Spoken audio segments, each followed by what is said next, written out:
Байцгаана уу ингээд та бүхний энэ өдрийн амраа маланг айлтгая. Талархал хэмээх 7 дугаар хичээлээ хүргье. За талархах гэж юу вэ? За талархал бол зүгээр нэг баярлалаа гэж хэлхээс одоо илүү гүн утгатай байдаг. Энэ бол ухамсартайгаар хүн сэтгэлээ хураан төвлөрүүлж өөртөө байгаа материалог болон материалог бус сайн сайхныг хүлээн зөвшөөрч үнэлэх ухаан юм.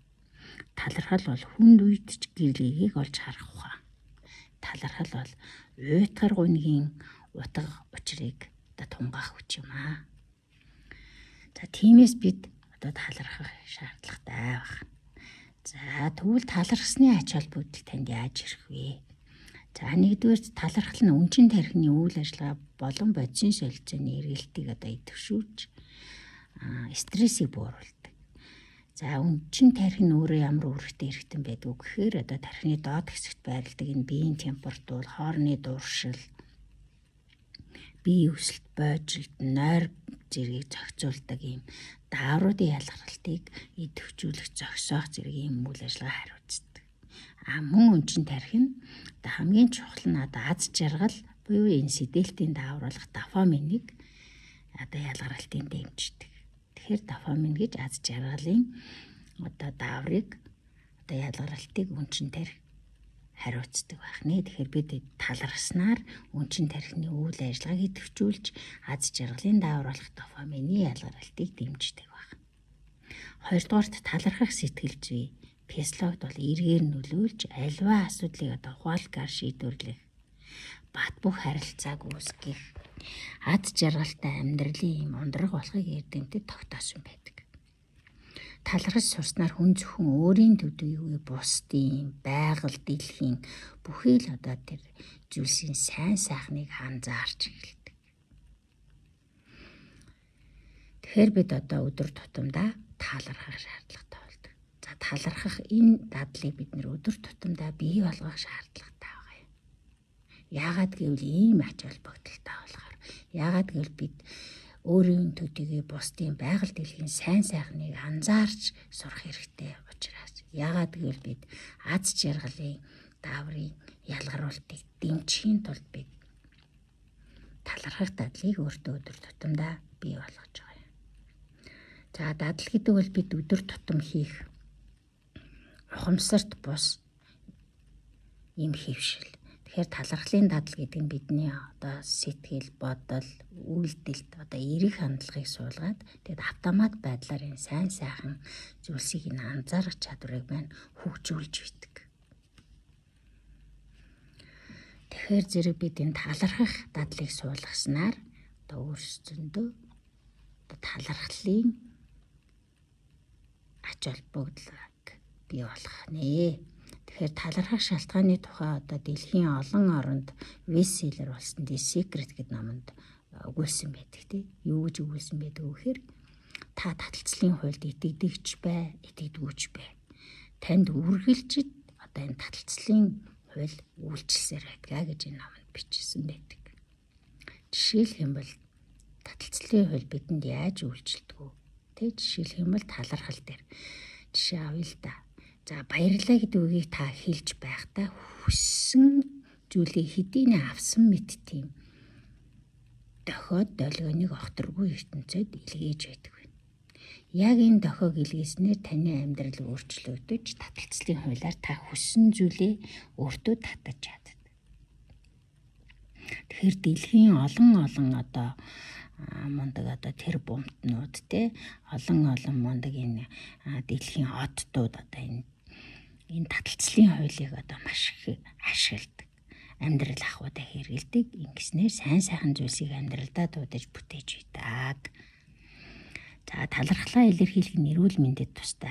20 секунд одоо та талархахад тэгээд талархсан бодлоор бодоход стрессийн гормон кортизолыг багасгаж аз жаргалын гормон буюу дофамины ялгаралтыг идэвхжүүлж сэтгэл санаа тайвширч гүн амьсгал авч цусны эргэлттэй сайжирч цуснд хүчлэх төрөгчийн хэмжээ ихсгэх сайн талтай байдаг. Мөн аз жаргалыг 25%-аар ихсгдэг байна. Иймээс бид талархах хэрэгтэй. Хайртай хүнээ худлаа хэлэхэд бид шаналдаг ч өөртөө худлаа хэлсээр байдаг. Өдөр тутамдаа. Тийм ээ. Бид өдөр тутамдаа амьдралаас авч буй стресс, шаналгаа, өдөр тутмын амьдрал ахуй энэ бүгдээс өөртөө авсан гэмтэл, шаналл зэргийг зүгээр дээ бүх юм сайхан болно гэж өөрийгөө тайвшруулж өнгөрөөдөг. Бусдад баярлалаа гэж өдөр тутамдаа хэд хэлж нахилцдаг мөртөө өөртөө хизээч таалархдаг. Өөртөө таалархаа мартдаг. Өөрийгөө зэмлэж, буруутгаж, гэмшиж, бусдын бурууг өөртөө авч өөрийгөө гэмтээж байдаг. Тэгэхээр бид өөрийгөө эмчлэхийн тулд мөн энэ талархах дадлыг бий болгох шаардлагатай болгоно. Өөрийнхөө гэмтсэн сэтгэлийг эмчлэхийн тулд дэлхийн ертөнц од гараг эрхсээс таталцлын хуулиар хүссэн зүйлээ амьдралд авахын тулд, аз жаргалын дааврыг ялгаруулахын тулд бид талархах дадал буюу талархах сэтгэлийг өөртөө зориулж бий болгох хэрэгтэй байна. За хүн алдаа дутагдлаа өөрөө хүлээн зөвшөөрч, өөрийн бодол, мэдрэмж, зүрх сэтгэл бүхий л алдаа дутагдлаа хайрлах нь илүү өндөр түвшний хайр. Энэ хайрыг хүн өөртөө л өгч чадна. Энэ аваа хайрыг өөр хинч танд өгч чадахгүй гэдгийг бити мартаарай. За тэгэхээр талархлыг хэрхэн тэгвэл өөртөө талархлыг хэлэх вэ? Хэрхэн өөртөө талархлын дадлыг бий болох вэ гэхээр батламж үгсийг бид ашиглах ёстой. За энэ нь яадаг вэ гэхээр та өөртөө хэлхийг хүсэж байгаа сайн сайхан зүйлсийг батламж үгс болгон бичиж өөртөө тунхаглаж өөртөө хэлэх. Ийм дадлыг бий болгох нэ. Тэ өдөр тутамдаа бид өөртөө зориулж талархаж, мөн өөртөө байгаа материаллык болон материаллык бус зүйлсийн сайн сайхан зүйлсийг олж харж талархаж батламж үгсээ дэлхийн ертөнцид тэр л дохио давтамжийг илгээснээр таталцлын хуулиар өөртөө аз жаргал сайн сайхан бүх хүссэн зүйлээ таталцлын хуулиар авах боломжтой байх нэ. Ингээ бид өдөр тутамдаа талархлын үгс, талархлын дадлыг суулгахад нэг л мэдхэд та талархаж сурсан ямар ч зүйл тохиолдоход түүний эерэг талыг олж хардаг, амьдралаа гэрэлтэйгээр мэдэрдэг нэгэн болсон байх болно. Та өдөр тутамдаа талархлын дадлыг бий болгож өдөр тутамдаа өөртөө зориулж батламж үгсийг хэлснээр одоогийн энэ ертөнцийг чи өөрөө бүтээсэн шигээ хүсэж байгаа ертөнцөө жаахан шинээр бүтээх чадна. Тэгэхээр өөрийгөө шинээр бүтээж, шинэ бодол, шинэ санаа, шинэ итгэлээр өөрийгөө цэнгэлж чадна гэдэгтээ итгээрэй. Үүнд танд туслах түлхүүр нь талархлын дадал буюу батламж үгс байдаг бахнэ. За талархлын бясалгал гэж байдаг. За тэгээд талархлын бясалгал нь юу ч шүүхгүйгээр цагтаа л төвлөрөх эхэлдэг. Яг байгаа бүхэндээ талархах эхэлдэг.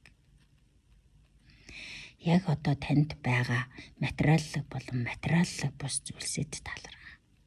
Түүний гэрэл гэгээтэй зүйлсийг олж харж, түүнийг магтах, урамшуулах, сэтгэлийн сайхан үгсийг батламж болгон бичиж өөртөө хэлж тунхаглахыг талархлын бясалгал хэлдэг байна. Талархал гэдэг бол амьдралдаа сэтгэл хангалуун байх, өөртөө байгаа зүйлийнхаа үн цэнийг ойлгох, мөн өөрийнхөө болон бусад хүний үн цэнийг мэдрэх мэдрэмжийг бас бий болгодог. Бид сэтгэл 100% уналтанд орсон үедээ ч мөн адилхан талархахаа мартаж болох. За тэгэхээр зэрэг энэ талархлын бясалгал гэдэг ийм их ач холбогдолтой байх нэ. За бид юунд талархах хэрэгтэй вэ? Тэгэхээр бидэнд талархаад баршгүй маш олон зүйлс байгаа. Юун түрүүнд гэхдээ та өөртөө талархаарай. Өнөөдрийн хүртэл өөрийнхөө биеийг хайрлаж, халамжилж ирсэнд нь өнөөдрийн хүртэл энэ амьдралдаа таны амьдралд тохиолдсон томоохон зорилтуудыг өөртөө тавьж түүнд хүрэхийн тулд хичээн чармааж хамгийн сайнаараа хөдөлмөрлөж ирсэн өөртөө талархаарай. Үүний дараа харин хамгийн дотны мэдрэмжүүдийг өгдөг. Одоо халуун дотны мэдрэмжүүдийг танд өгдөг гэр бүлтэй өсөж дэвжих боломжийг олгодог ажилдаа үргэлж хажууд чинь дэмжиж тусалж байдаг хань ижил найз нөхөдтэй талархаарай. Тэрэл талархлын эрчим, тэрэл төвлөрсөн энерги, тэрэл одоо долгион давтамж танд төсөөллийн хүчийг бий болгож та тэр сайхан төсөөллийн эрчим хүчээр хүссэн зүйлээ таталцлын хуулиар татан авах боломжтой.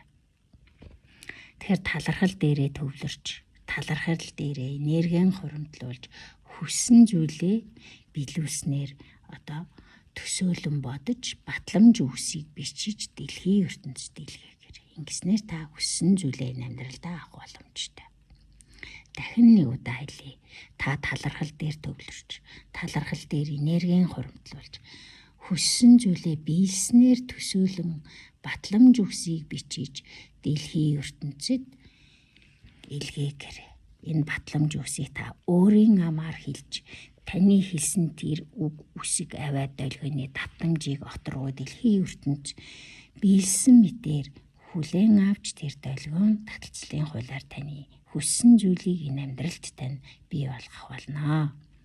За ингээд анхаарлаа хандуулсан та бүхэнд одоо баярлалаа. Тэгээд бясалгалдаа оръё. Бясалгалаа мөн 3 өдөр татан хийхээ мартаа.